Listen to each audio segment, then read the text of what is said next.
name is Pooja and we are going to proceed our lecture on organic chemistry. Organic chemistry का हमने कौन सा chapter start कर रखा है? हेलो एल्केन्स और हेलो एरिन्स। इसके दो पार्ट्स मैं आपको ऑलरेडी करा चुकी हूँ। उनमें मैंने क्या पढ़ाया था आपको कि हेलो एल्केन्स और हेलो एरिन्स होती क्या है। सबसे पहले तो मैंने आपको यही बताया था कि हेलोजन एटम एल्काइल ग्रुप से अटैच होता है और इसमें एक साइक्लिक रिंग से मेरे पास हेलोजन एटम अटैच होता है। उसके बाद हमने कैसे क्लासिफाई किया था इनको कि मोनो हेलो एल्केन्स। उसके बाद हमने क्लासिफिकेशन पढ़ी थी ना नेक्स्ट वाली वीडियो में, mono haloalkanes, di haloalkanes, tri haloalkanes. उसके बाद हमने sp3 कार्बन एटम के बेसिस पे इनकी क्लासिफिकेशन की थी। कैसे की थी?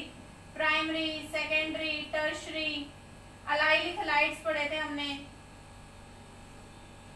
और बेंजाइलिक हैलाइड्स पढ़े थे। और उसके बाद sp2 कार्बन एटम के बेसिस पे हमने क्या पढ़े थे? विनाइलिक हैलाइड्स पढ़े थे, विनाइलिक ही पढ़े थे हमने इसमें। उसके बाद हमने आईयूपीएससी नेमिंग भी पढ़ी थी। आईयूपीएससी साथ साथ कॉमन नेमिंग भी पढ़ी थी। मैंने आपको बताया थी किस टाइप से हम एल्काइल हैलाइड्स और हेलो एरिन्स की कॉमन नेमिंग करते हैं। और मोनो सब्स्टिट्यूटेड भी पढ़ी थी हमने नेमिंग, मोनो सब्स्टिट्यूटेड कंपाउंड्स की नेमिंग भी पढ़ी थी, साथ साथ डाई सब्स्टिट्यूटेड कंपाउंड्स की नेमिंग भी पढ़ी थी। तो ये कुछ था ओवरव्यू जो हम पहले पढ़ चुके हैं, थोड़ा आपको रिमाइंड कराने के लिए। आज हमारा मेन टॉपिक क्या है पढ़ने का कि हम पढ़ने जा रहे हैं preparation of haloalkanes and haloarenes. ये मोस्ट इंपोर्टेंट पार्ट है। डायरेक्ट क्वेश्चन भी दे सकता है कि प्रिपरेशंस लिखो जिसमें आपको 3-4 मेथड्स बताने होंगे या फिर आपको रिएक्शन दे देगा, आपको उसको कंप्लीट करना होगा। तो आज हमारा मेन टॉपिक क्या है? Preparation of haloalkanes and hello arenes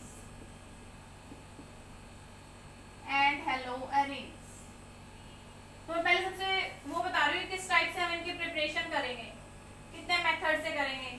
सबसे पहले हम पढ़ेंगे बाय फ्री रेडिकल। कैसे पढ़ेंगे? By free radical halogenation. सबसे पहले क्या पढ़ेंगे? Free radical halogenation. और किस टाइप से प्रिपरेशन कर सकते हैं हम अपनी हेलो एल्केन्स और हेलो एरिन्स की? फ्रॉम एल्कीन, एल्कीन से भी प्रिपरेशन करके दिखाएंगे आपको। फ्रॉम एल्कोहल, इलेक्ट्रोफिलिक सब्स्टिट्यूशन करेंगे। इलेक्ट्रोफिलिक सब्स्टिट्यूशन किसके लिए मेनली है? हेलो एरिन्स के लिए। इलेक्ट्रोफिलिक सब्स्टिट्यूशन के बाद हम पढ़ेंगे सैंडमेयर रिएक्शन। क्या पढ़ेंगे? Sandmeyer reaction. वो भी किसके लिए है? हेलो एरिन्स के लिए है। फिंकलस्टीन रिएक्शन पढ़ेंगे। क्या पढ़ेंगे? Finkelstein reaction. और क्या पढ़ेंगे? Swarts reaction. स्वार्ट्स रिएक्शन किसके लिए है? मेनली एल्काइल फ्लोराइड बनाने के लिए। किसके लिए? एल्काइल फ्लोराइड के लिए मेन रिएक्शन यही है। उसके बाद हम किस टाइप से पढ़ सकते हैं? अलाइलिक ब्रोमिनेशन पढ़ेंगे हम। अलाइलिक ब्रोमिनेशन कराएंगे एल्काइल हैलाइड बनाने के लिए ही। ये कुछ मेथड्स हैं। और बोरोडीन हंसटिकर रिएक्शन। कौन सी रिएक्शन पढ़ेंगे हम? Borodin Hunsdiecker reaction. Hunsdiecker reaction. ये कुछ मेथड्स हैं जो हमें इस चैप्टर में कंप्लीट करने हैं कि हम किस टाइप से प्रिपरेशन कर सकते हैं हेलो एल्केन्स और हेलो एरिन्स की। मैंने आप सबको यहाँ पे मेथड्स बताए। फ्री रेडिकल हैलोजिनेशन हम पढ़ेंगे, अल्कोहल से एल्कीन से पढ़ेंगे, अल्कोहल से पढ़ेंगे, इलेक्ट्रोफिलिक सब्स्टिट्यूशन पढ़ेंगे, सैंडमेयर रिएक्शन, फिंकलस्टीन। आज अपने इस वीडियो लेक्चर में हम ये सारी रिएक्शंस कंप्लीट करेंगे। Swarts, allylic bromination, Borodin Hunsdiecker. तो स्टार्ट करते हैं सबसे पहले फ्री रेडिकल हैलोजिनेशन से। सबसे पहला टॉपिक क्या है हमारा? Free radical halogenation.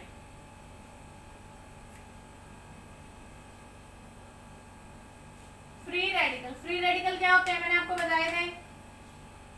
Free radicals होते हैं हमारे ओड इलेक्ट्रॉन स्पीसीज। सबसे पहले हम क्या पढ़ने जा रहे हैं? Free radical halogenation. क्या पढ़ने जा रहे हैं? Free radical halogenation.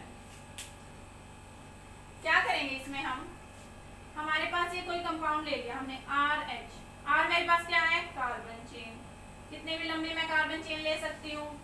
उसकी मैं रिएक्शन कराऊंगी अपनी Cl2 Br2 या कोई भी हेलोजन ले लिया मैंने लाइट की प्रेजेंस में, तो मेरे पास क्या निकल के आएगा, मैंने बोला फ्री रेडिकल बनेंगे। तो जो मेरे पास ये Cl और Cl है, ध्यान देना, Cl और Cl का बॉन्ड ब्रेक करेगा, 1 इलेक्ट्रॉन इसके पास जाएगा, एक इसके पास जाएगा, ऐसे ये वाला बॉन्ड हमारे पास ब्रेक करेगा और इस R के पास Cl जुड़ जाएगा और H और Cl हमारे पास निकल जाएगा।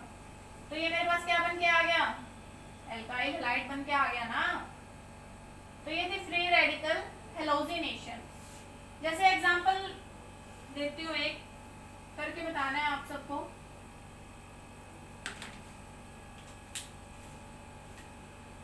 हमारे पास क्वेश्चन कैसे देगा एग्जाम में, CH3 CH2 CH3।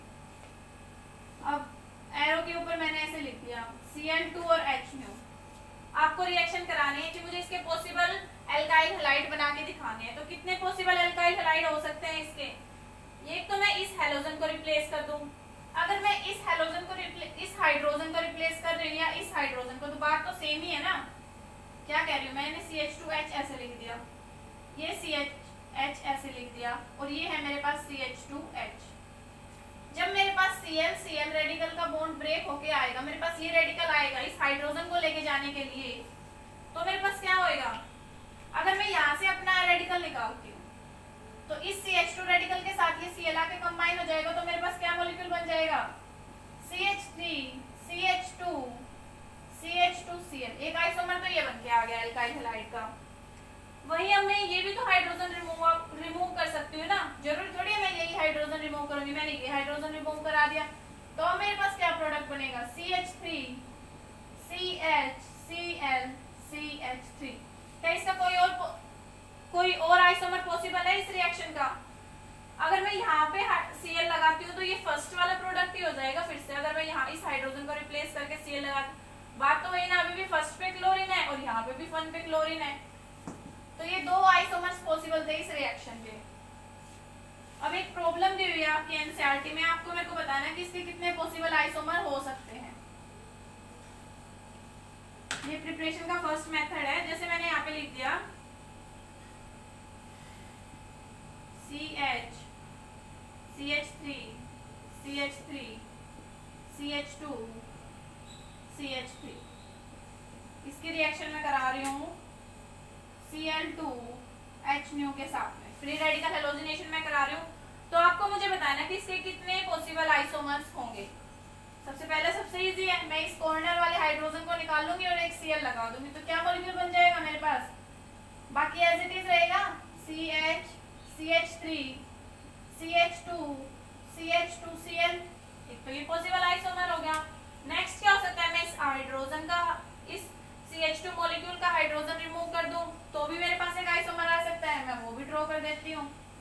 CH3 CH CH3 CH2, एक हाइड्रोजन तो रिप्लेस हो गया ना, और ये CH3 एज इट इज, ये सेकंड आइसोमर हो गया, ये फर्स्ट हो गया, ये सेकंड हो गया। क्या और भी पॉसिबल है? हाँ पॉसिबल है बिल्कुल। मैं इस वाले हाइड्रोजन को रिमूव कर दूं तो मेरे पास थर्ड क्या बन जाएगा, CH3 CH CH3, इस हाइड्रोजन को रिप्लेस कर रही हूँ किससे, क्लोरीन से, बाकी मॉलिक्यूल एज इट इज। ये हो गया थर्ड। क्या तीनों सिमिलर है? नहीं, तीनों बिल्कुल डिफरेंट है। फोर्थ क्या हो सकता है पॉसिबिलिटी, या इस कार्बन का हाइड्रोजन रिप्लेस कर दूं या इस कार्बन का, मॉलिक्यूल तो सेम ही बनेगा, तो इसलिए मैंने इस हाइड्रोजन को रिमूव कर रही हूँ। क्या लिख रही हूँ मैं, CH3 CH CH2 Cl CH2 CH3। इस कार्बन का जो हाइड्रोजन है वो मैंने रिप्लेस कर दिया है इस क्लोरीन से। तो कितने पॉसिबल आइसोमर्स हो गए मेरे पास, यहाँ पे 4 पॉसिबल आइसोमर्स मैं अपने इस स्ट्रक्चर से ड्रॉ कर पाई हूँ। तो ये थी फ्री रेडिकल हेलोजिनेशन। जरूरी नहीं कि मैं कॉर्नर वाला हाइड्रोजन ही रिमूव करूंगी, मैं कोई भी हाइड्रोजन रिमूव कर सकती हूँ फ्री रेडिकल हेलोजिनेशन में। तो एक तो मेथड ये है कि एल्काइल हैलाइड बन रहा है ना मेरे पास, ये R और Cl का बॉन्ड, यहाँ पे भी RCl का बॉन्ड, RCl का और RCl का बॉन्ड बन रहा है। तो फर्स्ट मेथड ऑफ प्रिपरेशन था फ्री रेडिकल हेलोजिनेशन, जो हम कंप्लीट कर चुके हैं। अब बढ़ते हैं अपने नेक्स्ट मेथड पे। नेक्स्ट हम पढ़ते हैं फ्रॉम अल्कोहल। किससे प्रिपरेशन करेंगे अब हम? अल्कोहल से। ध्यान देना है अल्कोहल की प्रिपरेशन पे। सेकंड मेथड ऑफ प्रिपरेशन है फ्रॉम अल्कोहल। किससे पढ़ने जा रहे हैं हम? अल्कोहल। अल्कोहल से जो हम प्रिपेयर करते हैं उसको हम बोलते हैं ग्रूव्स मेथड। क्या बोला जाता है उस पर्टिकुलर रिएक्शन को? Groove's method. क्या होता है इस रिएक्शन में? मेरे पास ROH का मॉलिक्यूल होगा, OH ग्रुप होता है ना अल्कोहल, उसकी रिएक्शन कराई मैंने HX के साथ में। किसकी प्रेजेंस में? ZnCl2 की प्रेजेंस में। किसकी प्रेजेंस में? ZnCl2। और मेरे पास प्रोडक्ट क्या बन के आ जाएगा? RX plus H2O। क्या प्रोडक्ट बन के आ गया? RX plus H2O। तो ये मेरे पास प्रोडक्ट बना कैसे है? होता क्या है? ये वाला बॉन्ड यहाँ जाएगा। हेलोजन की इलेक्ट्रोनेगेटिविटी ज्यादा होती है ना, ये अपने और अट्रैक्ट करेगा। हाइड्रोजन पे क्या आ गया? पॉजिटिव। ऑक्सीजन के ऊपर क्या है? Lone pair. ये लोन पेयर इस हाइड्रोजन के पास जाएंगे क्योंकि इसके ऊपर पॉजिटिव चार्ज आ गया है। तो यहाँ से मेरे पास क्या मॉलिक्यूल बन के आ जाएगा? OH2, ROH2 positive. और अभी एक बहुत अच्छा लीविंग ग्रुप होता है। क्या होता है? लीविंग ग्रुप बहुत अच्छा होता है। अब ये यहाँ से इस मॉलिक्यूल को लेके चला जाएगा तो मेरे पास क्या बन जाएगा? R positive, that is carbocation. और कार्बोकेटायन स्टेबल होने के लिए क्या करेगा? अब ये X नेगेटिव आएगा और इस पॉजिटिव पे अटैक करेगा और मेरे पास RX का मॉलिक्यूल जनरेट हो जाएगा। तो इस रिएक्शन में हमारा इंटरमीडिएट क्या बन के आता है? कार्बोकेटायन बन के आता है इंटरमीडिएट। तो जो ZnCl2 है वो इस रिएक्शन में एज ए कैटलिस्ट का काम करता है। किसके लिए? कार्बन और ऑक्सीजन के बॉन्ड को ब्रेक करने में हेल्प करता है। किसमें हेल्प करता है? कार्बन और जो ऑक्सीजन का बॉन्ड है उसको ब्रेक करने में कौन हेल्प करता है? ZnCl। तो ये ZnCl2 का रोल था यहाँ पे। अब नेक्स्ट मेथड पढ़ लेते हैं। ये मेथड आपको क्लियर है कि ROH की HX के साथ रिएक्शन कराएंगे। H is for halogen. किसके लिए नोटेशन दे रही हूँ? X हेलोजन के लिए। ZnCl2 की प्रेजेंस में RX बनेगा और वाटर बनेगा। अब ब्रोमिनेशन करा लेते हैं। ध्यान देना है नेक्स्ट मेथड पे।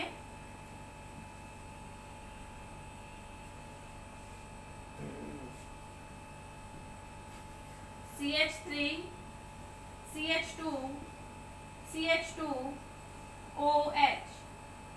और इसकी रिएक्शन मैं करा रही हूँ HBr। कांस्टेंट में बॉइलिंग करा रही हूँ। क्या करा रही हूँ?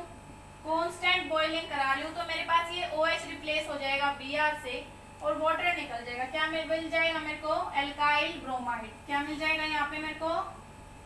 Alkyl bromide. ऐसे ही मैं आयोडाइड बना सकती हूँ HI के साथ रिएक्शन करके। तो मेरे पास क्या आ जाएगा? एल्काइल आयोडाइड आ जाएगा CH2I। ये कुछ रिएक्शंस थी जो मैं कर सकती हूँ एल्काइल ब्रोमाइड, एल्काइल हैलाइड बनाने के लिए। ये वाला मेथड आप सबको क्लियर है। हम नेक्स्ट मेथड पे हम चलते हैं।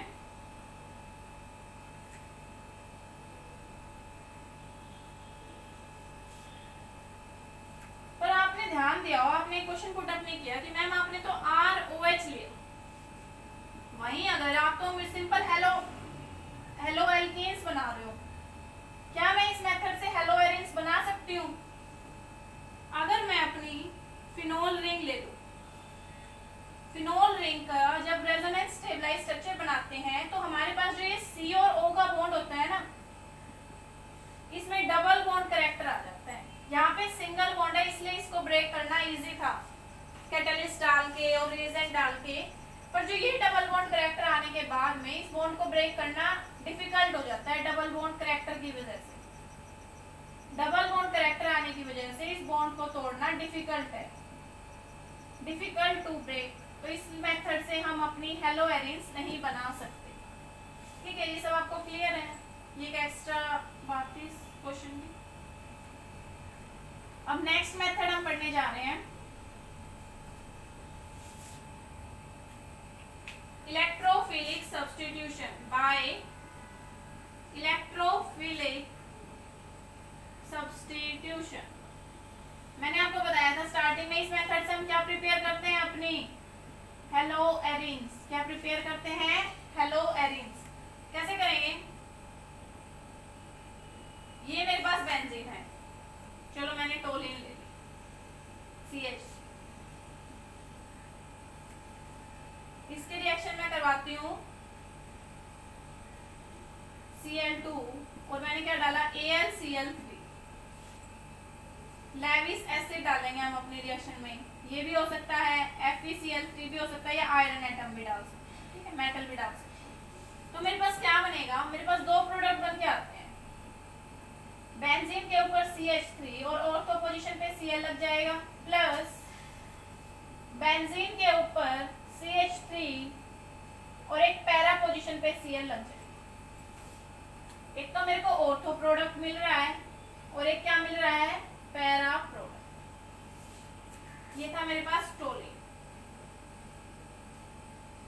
ध्यान देना इस रिएक्शन में जो CH3 ग्रुप है ना, ये इलेक्ट्रॉन रिलीजिंग ग्रुप होता है।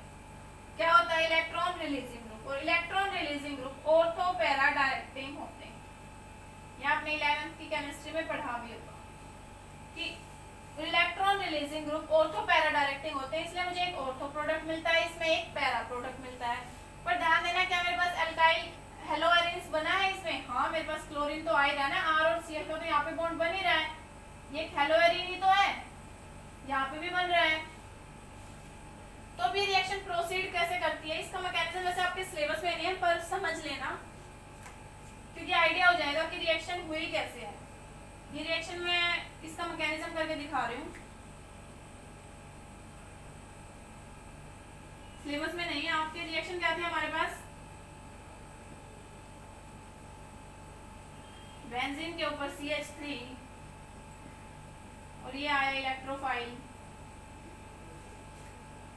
मतलब AlCl3 की प्रेजेंस में मैंने रिएक्शन की थी, Cl2 और मेरे पास प्रोडक्ट क्या बन के आए थे, CH3 Cl CH3 Cl। इस टाइप से मैंने आपको रिएक्शन शो की थी। अब मैं नॉर्मल ले लेती हूँ कि मेरे को हेलोजन ग्रुप ऐड करना है बेंजीन रिंग पे, उससे थोड़ा मैकेनिज्म थोड़ा और इजी हो जाएगा। अब मेरे पास ये बेंजीन रिंग है, मैं इसकी रिएक्शन करा रही हूँ Cl2 AlCl3। ये है मेरे पास लेविस एसिड। लेविस एसिड क्या होते हैं, जो इलेक्ट्रॉन पेयर एक्सेप्ट करते हैं। और मुझे बनाना क्या है यहाँ पे,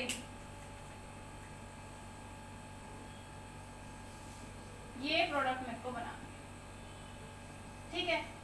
अब क्या करूंगी, फर्स्ट स्टेप होता है मैकेनिज्म का जनरेशन ऑफ इलेक्ट्रोफाइल, क्योंकि जो मेरी बेंजीन रिंग है, ये रिंग किस लिए दिखाते हैं कि यहाँ पे इलेक्ट्रॉन सर्कुलेट कर रहे हैं, मतलब ये तो इलेक्ट्रॉन रिच है ना रिंग मेरे पास। अब जो इलेक्ट्रॉन रिच है उस पे न्यूक्लियोफाइल तो आके अटैक करेगा नहीं, इसलिए मुझे अपना इलेक्ट्रोफाइल जनरेट करना पड़ेगा। कैसे जनरेट करूंगी, मेरे पास ये ClCl है, ये बॉन्ड ब्रेक करेगा। और मैंने बताया कि AlCl3 क्या है, लेविस एसिड है। लेविस एसिड क्या होता है, इलेक्ट्रॉन पेयर एक्सेप्टर।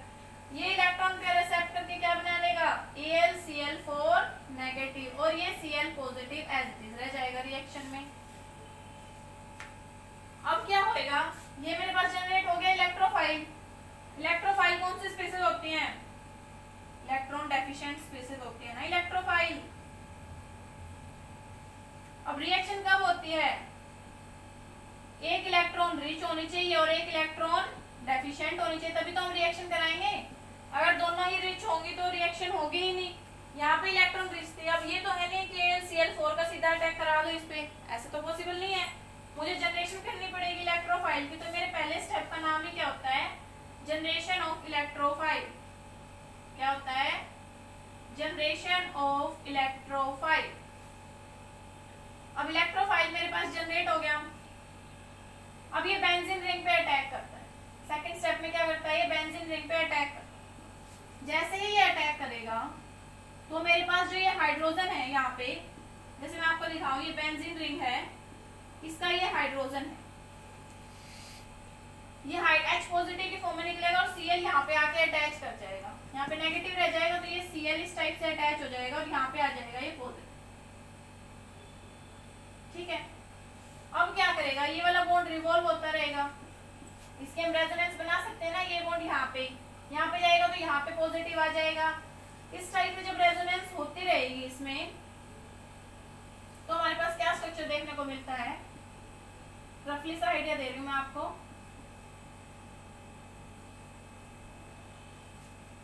यहाँ पे पे Cl और ये हो जाता है पॉजिटिव। कुछ इस टाइप से हमें देखने को मिलता है। अब यहाँ पे हाइड्रोजन भी तो है, क्योंकि कार्बन की तो 4 वैलेंसी हमें पूरी करनी है। होता क्या है लास्ट स्टेप में, ये हाइड्रोजन वापस जाएगा यहाँ पे, इस पॉजिटिव चार्ज को बैलेंस कर देगा ना, तो हमारे पास लास्ट में हमारे पास इस टाइप से हेलो एरिन्स की जनरेशन हो जाती है। तो ये था कुछ मैकेनिज्म उस रिएक्शन को समझने के लिए कि इलेक्ट्रोफिलिक सब्स्टिट्यूशन होता किस टाइप से है, कि वो इलेक्ट्रोफाइल अटैक करता है ना कि न्यूक्लियोफाइल अटैक करता है हमारी रिंग पे। ये कुछ जनरल सा आइडिया था मैकेनिज्म का। फर्दर मैं जब एक साथ नेम रिएक्शन कराऊंगी तो उसमें आपको अच्छे से कराऊंगी सारे मैकेनिज्म प्रॉपर स्टेप वाइज। तो सेकंड मेथड, थर्ड मेथड हम पढ़ चुके हैं कि इलेक्ट्रोफिलिक सब्स्टिट्यूशन से हम हेलो एरिन्स बना सकते हैं। अब हमारा नेक्स्ट मेथड क्या है, अब हम फोर्थ मेथड पढ़ने जा रहे हैं, सैंडमेयर रिएक्शन। क्या पढ़ने जा रहे हैं हम, सैंडमेयर रिएक्शन। क्या होता है इस रिएक्शन में, हमारे पास एक प्राइमरी अमीन होती है। क्या होती है, प्राइमरी अमीन की रिएक्शन करवाएंगे हम NaNO2 sodium nitride plus HCl के साथ। इसके साथ रिएक्शन कराएंगे प्राइमरी अमीन की NaNO2 प्लस HCl के साथ में रिएक्शन कराएंगे तो हमारे पास एक सोल्ट जनरेट होता है। क्या जनरेट होता है, N2 पॉजिटिव Cl नेगेटिव। इसको हम बोलते हैं बेंजीन डाइजोनियम सोल्ट। क्या बोलते हैं हम इसको, बेंजीन डाइजोनियम सोल्ट। जो ये रिएक्शन आई है, इसके जब हम फर्दर CuCl HCl के साथ जब हम इसकी रिएक्शन कराते हैं तो हमारे पास क्या होता है, Cl अटैच हो जाता है और N2 गैस निकल जाती है रिएक्शन से। क्या होता है, N2 और HCl हमारे पास बाई प्रोडक्ट देखने को मिलता है। तो इस टाइप से हम हेलो एरिन जनरेट कर चुके हैं, इसमें भी ये हेलो एरिन देखने को मिली। ऐसे ही अगर इसकी रिएक्शन में बस ओनली कॉपर मेटल और HCl के साथ कराती हूँ तो इस रिएक्शन को नाम दिया जाता है गेटरमैन कोच रिएक्शन। क्या नाम दिया जाता है, गेटरमैन कोच रिएक्शन। प्रोडक्ट यही बनेगा, अभी भी हेलो एरिन ही बनेगी।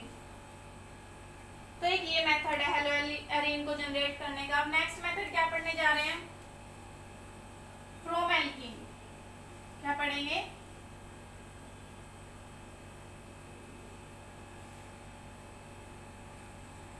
आई थिंक फिफ्थ मेथड है ये, फ्रोमेल्कीन। ये वाला मेथड सबसे इजी है। जैसे मैंने आपको दे दी CH2 डबल बॉन्ड CH2, इसकी रिएक्शन करानी है आपको HBr के साथ। तो क्या करेंगे आप सब, इस बॉन्ड को ब्रेक करेंगे, ये वाला बॉन्ड यहाँ आ गया। वैसे तो दोनों कार्बन की इलेक्ट्रोनेगेटिविटी सेम है, तो एक टाइप से एडिशन रिएक्शन होती है ये। एक बॉन्ड ब्रेक होगा, एक साइड हाइड्रोजन और एक साइड ब्रोमीन ऐड हो जाएगा। क्या बन जाएगा मेरे पास प्रोडक्ट,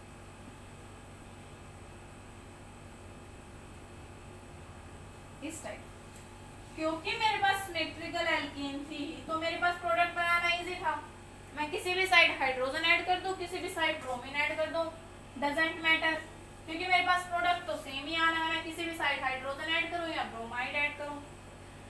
डिफिकल्टी कहाँ आती है, जब मैं अनसिमेट्रिकल एल्कीन लेके चलती हूँ।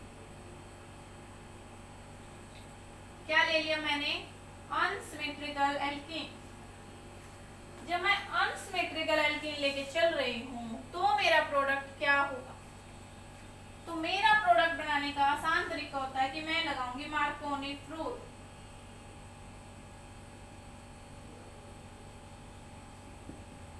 मार्कोनी फ्रूल लगाओ। मार्कोनी फ्रूल क्या कहता है कि negative part goes to less number of hydrogen। कहाँ जाएगा negative part, less number of hydrogen पर। कैसे,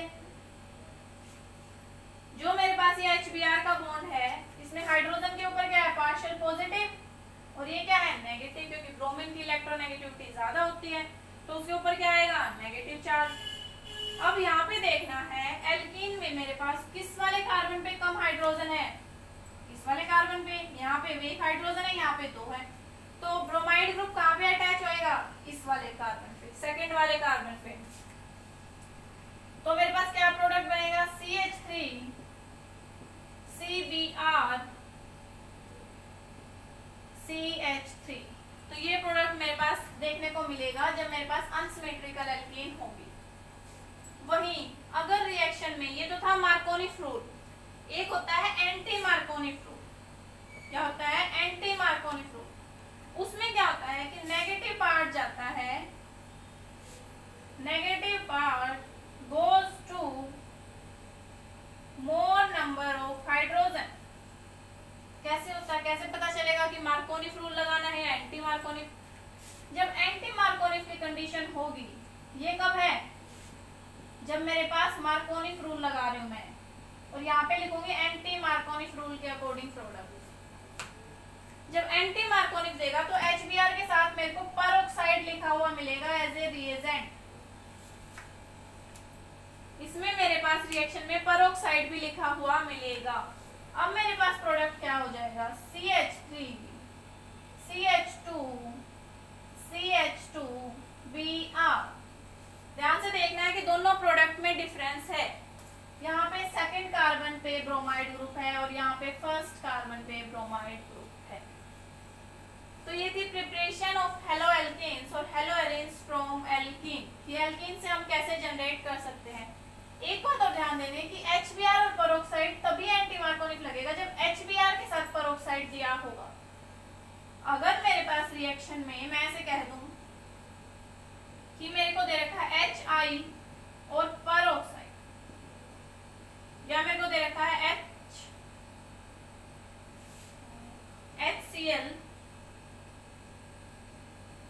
HCl और पेरोक्साइड, यहाँ पे मैं एंटी मार्कोनिक नहीं लगाऊंगी, ये होगा मार्कोनिक रूल के अकॉर्डिंग एडिशन।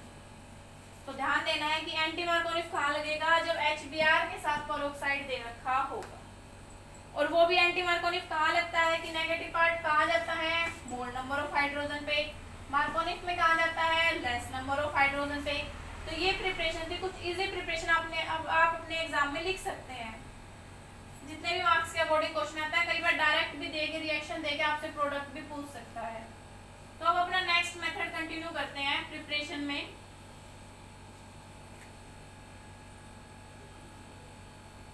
कंप्लीट कर चुके हैं, एल्कीन से हमने अपनी प्रिपरेशन कर ली है। सैंडवेयर रिएक्शन हमने पढ़ी थी, अल्कोहल से हम कंप्लीट कर चुके हैं, फ्री रेडिकल हैलोजिनेशन भी पढ़ी थी, फ्री रेडिकल हैलोजिनेशन साथ साथ अल्कोहल से भी पढ़ा था। फ्रॉम अल्कोहल से भी हम प्रिपेयर कर सकते हैं। अल्कोहल में दो रिएक्शन मैं और बता सकती हूँ आपको, जैसे मैंने लिया है एग्जांपल CH3 CH2 CH2OH। अगर इसकी मैं PCl3 के साथ रिएक्शन कराती हूँ, फॉस्फोरस ट्राइक्लोराइड के साथ रिएक्शन कराते हैं, तो भी ये OH को रिप्लेस कर देता है और क्या बना देता है? Alkyl chloride. CH2 CH2Cl और फॉस्फोरिक एसिड H3PO3 हमारे पास निकल चुके। ऐसे ही मैं PCl5 फॉस्फोरस पेंटाक्लोराइड के साथ भी इसकी रिएक्शन करा सकती हूँ। प्रोडक्ट मेरे पास अभी भी सेम मिलेगा, CH3 CH2 CH2Cl, पर साइड प्रोडक्ट हमारे पास डिफरेंट देखने को मिलते हैं। तो आपको इस रिएक्शन में इसके साइड प्रोडक्ट्स भी ध्यान रखने हैं कि साइड प्रोडक्ट्स हमें क्या मिलते हैं जब हम फॉस्फोरस ट्राइक्लोराइड और पेंटाक्लोराइड के साथ रिएक्शन करते हैं। और एक और रिएक्शन भी पढ़ सकते हैं इसमें। अगर मैं इसकी रिएक्शन करा दूं थायोनाइल क्लोराइड, क्या बोलना है मैंने इसको? Thionyl chloride. ये मोस्ट प्रेफर्ड मेथड है जो हम मोस्टली यूज करते हैं। क्यों यूज करते हैं? जो इसमें प्रोडक्ट बनेगा वो भी सेम बनेगा, पर इसमें मेरे पास SO2 गैस और HCl एस्केपेबल गैसेस होती हैं। ये गैसेस के फॉर्म में निकलता है, तो इजीली हमें एक टाइप से देखा जाए तो प्योर प्रोडक्ट मिलता है। हमारे पास क्या है? प्योर प्रोडक्ट देखने को मिलता है। तो ये हमने प्रिपरेशंस पढ़ चुके हैं अपनी। अब नेक्स्ट प्रिपरेशन की ओर बढ़ते हैं, बोरोडीन-हान-स्टिकर रिएक्शन। अब नेक्स्ट हम क्या पढ़ने जा रहे हैं? बोरोडीन-हान-स्टिकर रिएक्शन। क्या नाम लिया मैंने? बोरोडीन-हान-स्टिकर रिएक्शन।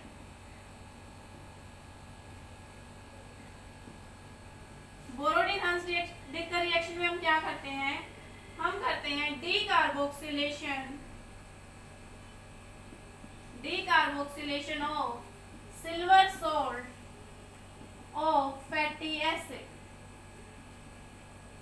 किस टाइप से रिएक्शन होती है वो आप सबको ध्यान देना है। जैसे मैंने लिया है CH3CO, ये सिल्वर सोल्ट ले लिया मैंने एसिड का, इसके रिएक्शन में कराऊंगी Br2CCl4 एज ए सोलवेंट। तो हमारे पास क्या प्रोडक्ट बन के आ जाएगा,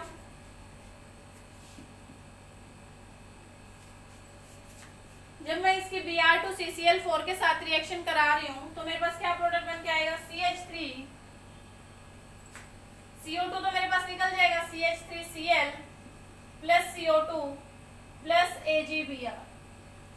तो ये मेरे पास अल्काइल हैलाइड को प्रिपेयर कर, इससे मैं हेलोएरिन्स भी बना सकती। अब मैंने ऐसे लिया ना, तो मैं अपनी रिएक्शन ऐसे भी तो ले सकती हूँ, मुझे लेना तो सिल्वर सोल्ट ही है, फर्दर ऐसे ये रिएजेंट में यूज करूंगी तो मेरे पास क्या बन के आ जाएगा, हेलोएरिन बन के आ जाएगी। CO2 क्योंकि डीकार्बोक्सिलेशन हो रही है तो CO2 तो निकलेगी और साथ में क्या निकल जाएगी, AgBr। तो ये भी एक मेथड है हेलोएल्केन्स और हेलोएरिन्स को प्रिपेयर करने का। I hope clear to all of you. अब अपने नेक्स्ट मेथड पे चलते हैं। नेक्स्ट हम रिएक्शन पढ़ने जा रहे हैं फिंकल-स्टेन रिएक्शन। क्या नाम लिया है मैंने नेक्स्ट मेथड का, फिंकल-स्टेन रिएक्शन। इस रिएक्शन में हम क्या करते हैं, हम लेंगे RX की रिएक्शन कराएंगे NaI ड्राई ईथर के साथ। रिएक्शन किसके साथ कराएंगे, NaI ड्राई ईथर के साथ में। तो NaH यहाँ से रिमूव हो जाएगा, यहाँ पे RX ही लेके चलेंगे, ठीक है। तो हम क्या करेंगे, NaI और NaI ड्राई ईथर के साथ करेंगे तो मेरे पास ये साइड प्रोडक्ट निकल के आ जाएगा। तो ये होती है फिंकल-स्टीन रिएक्शन। इसमें हम क्या यूज करते हैं, NaI को ड्राई ईथर के साथ में हम यूज करते हैं। नेक्स्ट मेथड ऑफ प्रिपरेशन है स्वार्ट्स रिएक्शन। क्या बोला है मैंने, स्वार्ट्स रिएक्शन। ये मेनली होती है एल्काइल फ्लोराइड बनाने के लिए। किसके लिए बोला है मैंने, स्पेशली एल्काइल फ्लोराइड बनाने के लिए। क्या होता है रिएक्शन में, RX की हम रिएक्शन कराएंगे AgF2 या Hg2F2 के साथ जब हम रिएक्शन कराते हैं तो AgX तो मेरे पास यहाँ से निकल के आ जाता है और R और F का बॉन्ड बन जाता है। ये एक ओनली रिएक्शन है जिसमें हम एल्काइल फ्लोराइड की फॉर्मेशन करते हैं। नेम क्या है रिएक्शन का, स्वार्ट्स रिएक्शन। अब एक मेथड ऑफ प्रिपरेशन हमारा बचता है, दैट इज अलाइलिक पोजीशन पे अगर हमें हैलाइड जोड़ना है तो। जैसे मैंने ये अलाइलिक चेन ले लिया कोई भी इस टाइप, डबल बॉन्ड से नेक्स्ट वाली पोजीशन क्या होती है, अलाइलिक। अब इसकी रिएक्शन मैं करा दूंगी NBS CCl4 के साथ। NBS क्या होता है, N ब्रोमो सक्सिनामाइड। क्या होता है, N ब्रोमो सक्सिनामाइड।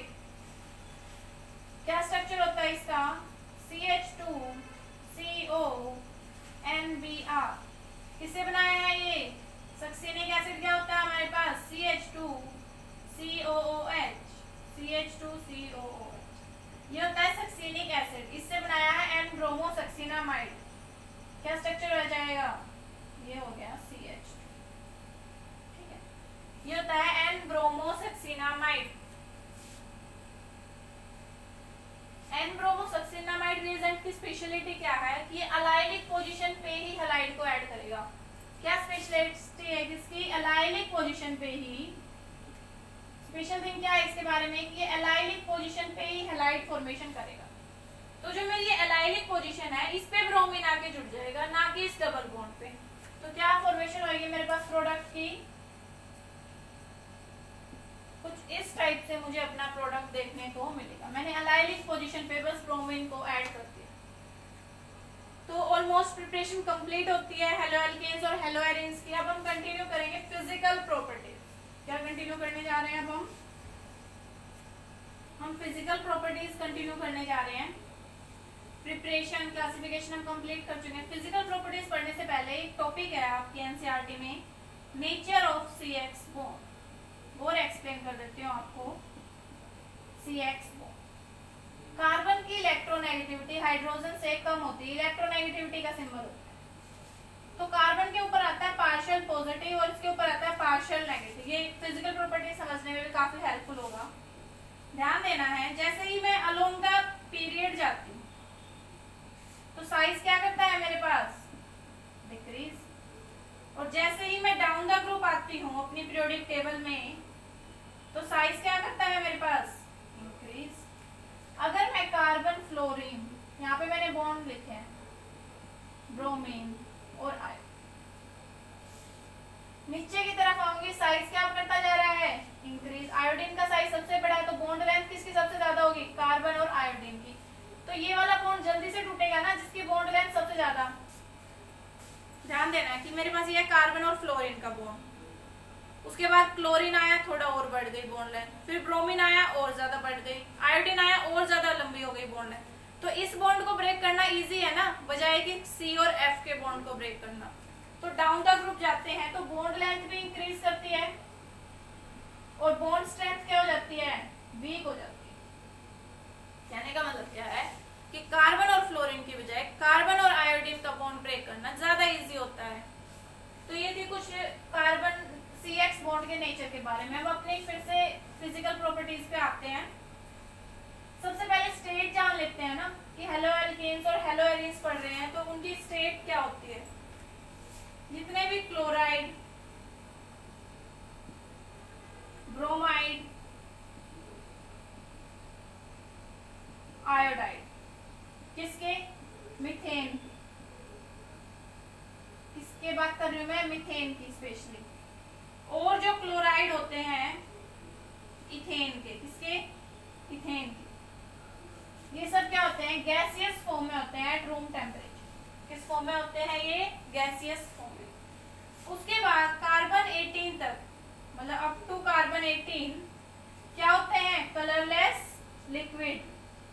किस फॉर्म में एग्जिस्ट करते हैं? कलरलेस लिक्विड की फॉर्म में एग्जिस्ट करते हैं। और बियॉन्ड C18, और C18 के बाद जितने भी कार्बन चेन बनाती जाऊंगी एल्काइल ग्रुप के साथ में, मतलब हैलाइड जोड़ रही हूँ, और C18 से ज्यादा की कार्बन चेन होती है तो वो होते हैं कलरलेस सॉलिड। किस फॉर्म में एग्जिस्ट करते हैं वो? Colourless solid. तो ये थी पहली फिजिकल प्रॉपर्टीज की उनकी स्टेट क्या होती है, किस स्टेट में वो एग्जिस्ट करते हैं। दोनों की सिमिलर होती है, हेलो एल्केन्स और हेलो एरिन्स, दोनों की स्टेट के बारे में मैंने बताया है। अब नेक्स्ट पढ़ लेते हैं कि सोल्युबिलिटी का क्या, कि सोल्युबिलिटी का क्या इफेक्ट आएगा दोनों की फिजिकल प्रॉपर्टीज। इसकी बात कर रहे हैं हम। सोल्युबिलिटी मैंने अभी भी बताया कि कार्बन और हाइड्रोजन का, हेलोजन का बॉन्ड पोलर होता है। पोलर बॉन्ड होता है ना, पोलर बॉन्ड होने के बावजूद ये इनसोल्यूबल होते हैं। किसमें? वाटर में ही। Insoluble in water. तो फिर सोल्यूबल किस चीज में होते हैं ये? Soluble in organic solvent. किसमें सोल्यूबल होते हैं ये? Organic solvent. कैसे ले सकते हो? जैसे मेरे पास ईथर ले लिया मैंने सॉल्वेंट, बेंजीन ले लिया, अल्कोहल ले लिया, इस टाइप। तो दोनों की सोल्युबिलिटी की यही प्रॉपर्टीज है कि इनसोल्यूबल होंगे वाटर में और सोल्यूबल होंगे ऑर्गेनिक सॉल्वेंट, ईथर, बेंजीन और अल्कोहल, इस टाइप से। तो ये सोल्युबिलिटी प्रॉपर्टी क्लियर है आपको। अब नेक्स्ट प्रॉपर्टी पे चलते हैं, बॉइलिंग एंड मेल्टिंग पॉइंट। तो नेक्स्ट प्रॉपर्टी क्या है हमारी? Boiling point and melting point.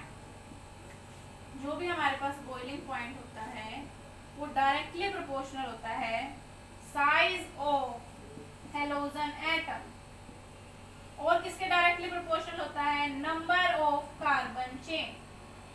किसके डायरेक्टली प्रोपोर्शनल बोला है मैंने? Number of carbon chain. और इनवर्सली प्रोपोर्शनल होता है किसके, ब्रांचिंग के। अगर मैंने अपने कार्बन चेन में क्या कर दी, ब्रांचिंग कर दी, तो उसके क्या होगा, इनवर्सली प्रोपोर्शनल होगा बेंटिंग और बॉइलिंग पॉइंट दोनों के केस में, हेलो एल्केन्स में भी और हेलो एरिन्स में भी। ये बातें हम एग्जांपल से समझते हैं। मैंने यहाँ पे लिखा है CH3Cl, CH2Cl2, CHCl3, CCl4। किसका बॉइलिंग पॉइंट सबसे ज्यादा होगा, इसमें हेलोजन एटम सबसे ज्यादा है, किसमें है, CCl4 में। तो इसका ऑर्डर किस टाइप से अरेंज कर दूंगी मैं, कि CCl4 का तो बॉइलिंग पॉइंट सबसे ज्यादा, उसके बाद 3 क्लोरीन वाले का, उसके बाद 2 क्लोरीन वाले का और सबसे कम 1 क्लोरीन वाले का। एक एग्जांपल और कर लेते हैं, जैसे मैं यहाँ पे मेंशन कर दूं CH3 CH2 CH2Cl, CH3C CH3 CH3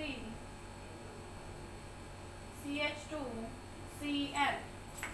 और एक एग्जांपल और मेंशन कर देती हूँ CH3 CH2 CH2 CH2Cl।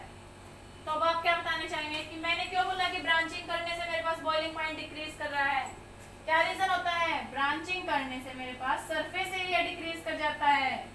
क्या डिक्रीज करता है ब्रांचिंग करने से, सरफेस एरिया ऑफ मॉलिक्यूल। अब यहाँ पे देखना 3 कार्बन यहाँ पे है, पर यहाँ पे क्या होगी मॉलिक्यूल में, ब्रांचिंग। अब मैं आपसे इसका ऑर्डर पूछूं कि बॉइलिंग पॉइंट का ऑर्डर बताओ, ये मेरे पास 1 है, ये मेरे पास 2 है और ये 3 है, तो आप सबसे ज्यादा किसका बॉइलिंग पॉइंट बताओगे। एक और बात मैंने बताई थी आपको कि हेलोजन एटम ना हो तो नंबर ऑफ कार्बन एटम देखेंगे हम, 1 2 3 4। यहाँ पे कितने हैं, 1 2 3, तो सबसे ज्यादा किसका होगा, 3 का होगा। उसके बाद किसका होगा, 1 का, और सबसे कम किसका होगा, 2 का, क्योंकि इसमें क्या आ गई है, ब्रांचिंग। और ब्रांचिंग करते ही हमारा बॉइलिंग पॉइंट डिक्रीज करता है। तो ये था बॉइलिंग पॉइंट, फिजिकल प्रॉपर्टी थी इसकी, बॉइलिंग पॉइंट इसके बारे में। I hope clear to all of you. अब नेक्स्ट प्रॉपर्टी हम पढ़ने जा रहे हैं डेंसिटी। क्या प्रॉपर्टी पढ़ने जा रहे हैं, डेंसिटी। डेंसिटी क्या होती है, जितने भी एल्काइल हमारे पास क्लोराइड होते हैं वो लाइटर होते हैं, इससे पानी से, लाइटर देन H2। और जितने भी मेरे पास आयोडाइड और ब्रोमाइड होते हैं वो क्या होते हैं, हैवियर होते हैं, किससे, पानी से। तो मैं ऑर्डर रिएक्टिविटी का ऑर्डर इस टाइप से लिख सकती हूँ, डेंसिटी का ऑर्डर सॉरी इस टाइप से लिख सकती हूँ, डेंसिटी का ऑर्डर। तो यही प्रॉपर्टी सेम हेलो एल्केन्स में और यही हेलो एरिन्स में होती है, इसी टाइप से। बस यहाँ पे आर का रिप्लेस किससे कर दूंगी, हेलो एरिन से। तो एक क्वेश्चन और दे रही हूँ लास्ट आपको बॉइलिंग पॉइंट का ऑर्डर बताना है दोनों में।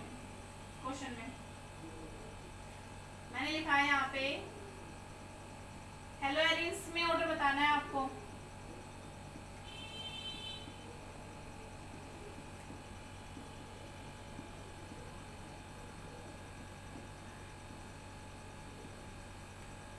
तो किसमें बॉइलिंग पॉइंट सबसे ज्यादा होगा, क्या कहेंगे आप सब। मैंने क्या बताया था कि डायरेक्टली प्रोपोर्शनल किसके होता है, हेलोजन एटम के, और वो भी कैसे, हेलोजन एटम के मास के अकॉर्डिंग। किसके अकॉर्डिंग होगा, हेलोजन एटम के मास के अकॉर्डिंग। तो आयोडीन का मास सबसे ज्यादा होता है ना, उसके बाद ब्रोमीन, फिर क्लोरीन और बेंजीन का तो कम ही होगा सबसे। तो बॉइलिंग पॉइंट का ऑर्डर क्या हो जाएगा, अगर हम इसको नंबर दूं 1 2 3 4, तो सबसे ज्यादा बॉइलिंग पॉइंट किसका होगा, 1 का, उसके बाद 2 का, उसके बाद 3 का, और सबसे बाद। तो फिजिकल प्रॉपर्टी से भी क्वेश्चन आ जाता है एग्जाम में कि बॉइलिंग पॉइंट, कोई भी कंपाउंड्स आपको दे देगा और बोलेगा कि उसका बॉइलिंग पॉइंट अरेंज करो किस टाइप से, डेंसिटी का ऑर्डर पूछ लेगा। सॉल्युबिलिटी से तो मेनली नहीं आता, पर बॉइलिंग पॉइंट से इस फिजिकल प्रॉपर्टी से क्वेश्चन आ ही जाता है। तो ये था कंप्लीट इसके बारे में। अब हम क्या पढ़ेंगे अपने नेक्स्ट वीडियो लेक्चर में, हम इस चैप्टर की classification, preparation, physical properties complete कर चुके हैं। तो अपने नेक्स्ट चैप्टर में हम पढ़ेंगे इसकी, नेक्स्ट वीडियो लेक्चर में सॉरी, केमिकल प्रॉपर्टीज। तो केमिकल रिएक्शन पढ़ेंगे हम इसकी। केमिकल रिएक्शन में भी हम क्या क्या पढ़ेंगे?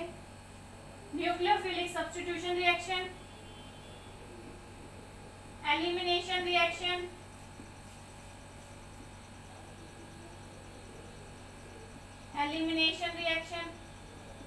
और रिएक्शन विद मेटल्स। क्या पढ़ेंगे? Nucleophilic substitution reaction, elimination reaction और रिएक्शन विद मेटल्स। ये सब हम कंटिन्यू करेंगे अपने नेक्स्ट वीडियो लेक्चर में। Thank you.